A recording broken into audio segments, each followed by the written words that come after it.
Today, we're diving into the molecular diagnosis of tuberculosis. This approach is transforming how we detect and manage the disease, making diagnosis faster, more accurate, and more accessible. Over the next slides, we'll explore the techniques, benefits, and challenges that come with using molecular tools in the fight against tuberculosis. Let's get started. Tuberculosis remains a major global health challenge. In 2019, about 10 million people developed TB, but only 7.1 million were officially diagnosed and reported. That gap is worrying, and it's grown larger during the COVID-19 pandemic. Another pressing issue is drug-resistant TB, especially strains resistant to key antibiotics like rifampicin and isoniazid. These resistant forms make treatment much harder and highlight why TB control needs our urgent attention. Managing tuberculosis effectively depends on diagnosing it quickly, detecting drug resistance without delay, and starting the right treatment as soon as possible. To do this, we need fast and accurate tests for both TB detection and drug susceptibility. The World Health Organization's End TB strategy, running from 2015 to 2035, emphasizes early diagnosis and universal access to drug susceptibility testing. This means every confirmed TB patient should get rapid testing for rifampicin resistance, and if resistance is found, further testing for other key drugs like fluoroquinolones and second-line injectables.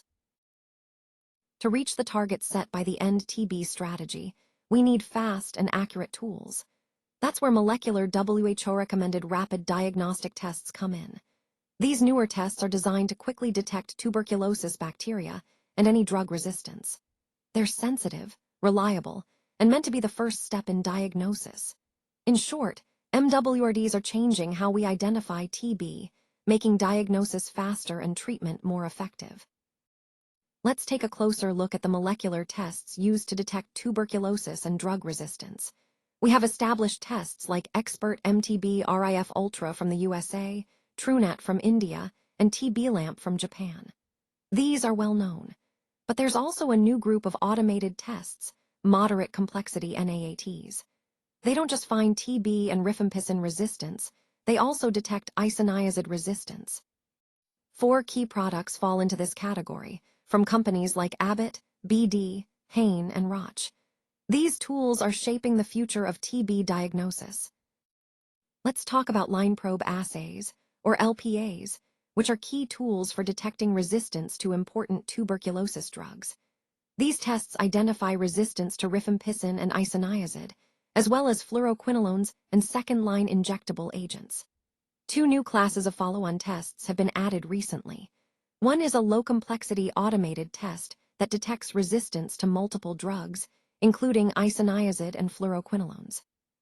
The other is a high-complexity test designed specifically to detect resistance to pyrazonamide. These advances help us stay ahead in diagnosing resistant TB. Let's talk about the Expert MTB RIF assay, a cartridge-based, automated test that uses real-time PCR on the Gene Expert platform.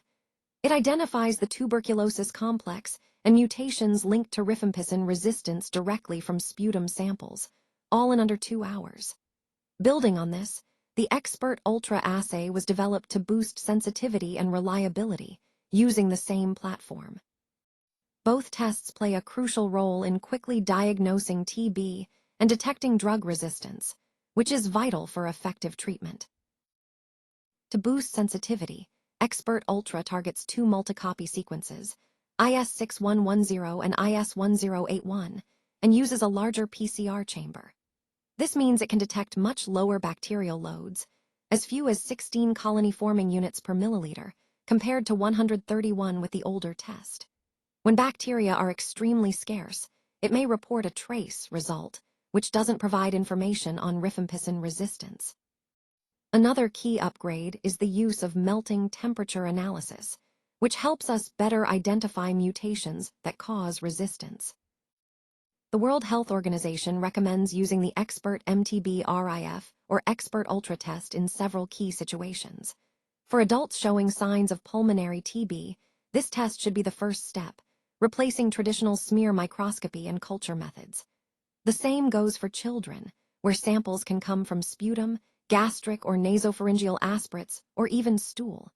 For TB meningitis, cerebrospinal fluid is tested first.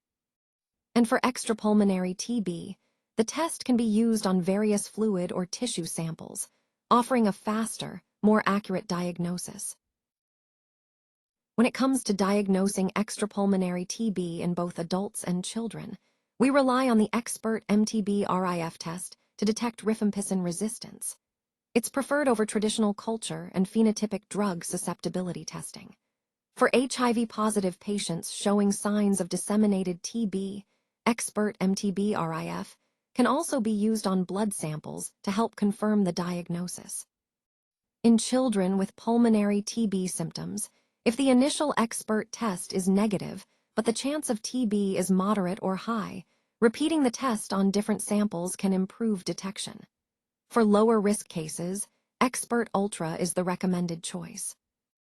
The TrueNet MTB and MTB Plus assays use chip-based real-time micro-PCR to detect tuberculosis bacteria directly from sputum samples. They deliver results in under an hour, using automated, battery-powered devices that handle DNA extraction, amplification, and detection.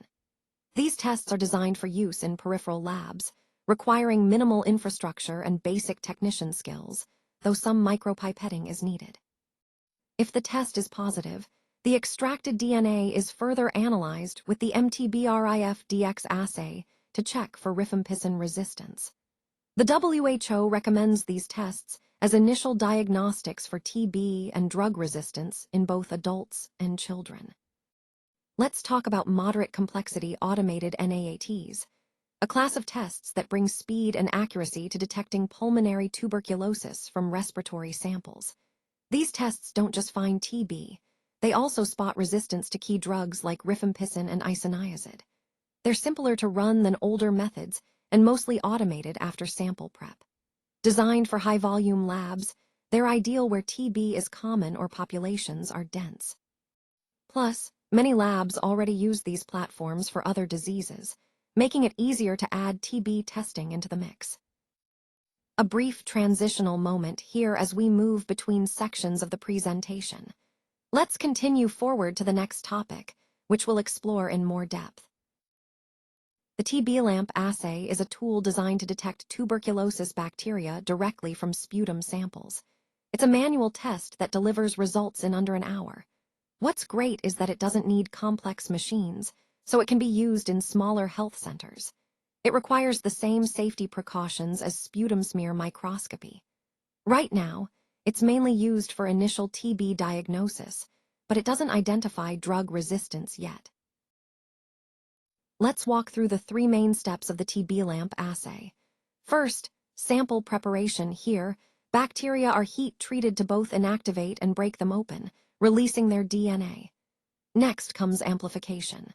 The sample goes into a heating block at 67 degrees Celsius, where a special enzyme copies the target DNA many times over. Finally, visualization. A molecule that binds to double-stranded DNA lights up under UV light, so we can actually see the amplified DNA with the naked eye. It's a simple, elegant process. The World Health Organization has put forward clear guidance on the use of TB-LAMP testing. It can serve as a replacement for sputum smear microscopy when diagnosing pulmonary TB in adults showing symptoms. Alternatively, it can be used as a follow-up test after smear microscopy, especially when initial results are negative but suspicion remains. However, TB-LAMP doesn't detect rifampicin resistance, so it shouldn't replace molecular tests that identify both TB bacteria and drug resistance. It's also less sensitive for people living with HIV, so other tests are preferred in those cases. Let's talk about the urine LF-LAM test, a quick, bedside tool that detects a specific TB antigen in urine. While it's not the most sensitive test out there, it's valuable for HIV-positive patients who need a fast diagnosis. This test can help rule in TB when time is critical. Right now, the Allure-determined TB-LAM AG is the only WHO-endorsed version available. But keep in mind, it doesn't tell us anything about drug resistance. Let's talk about a breakthrough in TB diagnostics, the Expert MTB XDR assay. It's the first low-complexity automated test designed to detect resistance not just to isoniazid, but also to key second-line drugs. This test runs on a cartridge for the Gene Expert system, identifying resistance to multiple drugs including fluoroquinolones and injectable antibiotics. But here's the catch. Unlike earlier versions, this assay needs a more advanced Gene Expert instrument that can detect 10 colors, expanding its ability to spot resistance more precisely. This sets the stage for follow-on tests targeting even more drug resistances. We're looking at a low-complexity automated test designed to follow up when a specimen is already identified as MTBC positive. This test, called Expert MTB XDR, can bring rapid drug susceptibility testing to more labs, even those in more remote areas. It delivers results in under 90 minutes, much faster than traditional methods like culture or line probe assays. It uses the same setup and training as other expert tests, making it easy to adopt. With high sensitivity and specificity for detecting resistance to key drugs, it fills a crucial gap beyond rifampicin resistance, helping us catch resistance to isoniazid, fluoroquinolones, and more faster and more accurately. The World Health Organization recommends using low-complexity automated NAATs to detect resistance to key TB drugs in specific cases. For people with confirmed pulmonary TB, these tests can quickly identify resistance to isoniazid and fluoroquinolones without relying on slower culture methods. When rifampicin resistance is already detected, the same tests help spot resistance to ethionamide and amikacin, offering a faster alternative to DNA sequencing or culture-based testing. This approach speeds up treatment decisions and improves patient outcomes. Let's talk about LPAs, or line probe assays. These are DNA strip-based tests designed to spot mutations linked to drug resistance. They work in two ways. First, by directly binding amplified DNA to probes that target the most common mutations. Second, indirectly, when the amplified DNA doesn't bind to the usual wild-type probes, we infer a mutation is present. This dual approach helps us identify resistance quickly and accurately. Let's talk about first-line and second-line line probe assays, or LPAs. First-line LPAs, like genotype MTBD-RPLUs, help us detect resistance to key drugs rifampicin and isoniazid. The WHO recommends using these tests first, especially when someone has a positive sputum smear or a cultured sample. On the other hand, second-line LPAs, such as genotype MTBD-RSL, focus on detecting resistance to fluoroquinolones and amikacin. For patients already confirmed with multi-drug-resistant TB, these tests can be the initial step to guide treatment. Let's talk about the first product designed specifically to detect resistance to PZA, the GenoScholar PZ80B from Nipro in Japan. It works on the same principle as earlier line probe assays, but uses a large number of probes to cover the entire PNCA gene, which is quite long. Because there are 48 probes on a single strip, reading the results takes careful attention to avoid mistakes. Still, it's faster than traditional methods and offers strong accuracy, with sensitivity just over 81% and specificity close to 98%. Whole genome sequencing, or WGS, offers a powerful way to detect mutations that other tests might miss, like the Expert MTB assay. It can also help avoid false positives when certain genetic variations show up. Traditionally, WGS hasn't been routine for TB diagnosis because it requires growing bacteria for weeks to get enough DNA. But now, a new method captures the full genome directly from sputum samples, speeding up results by weeks. Still, the cost means it's mostly used in wealthier countries for now. This video was created with SlideSpeak. Visit SlideSpeak to turn your presentations into engaging AI-narrated videos.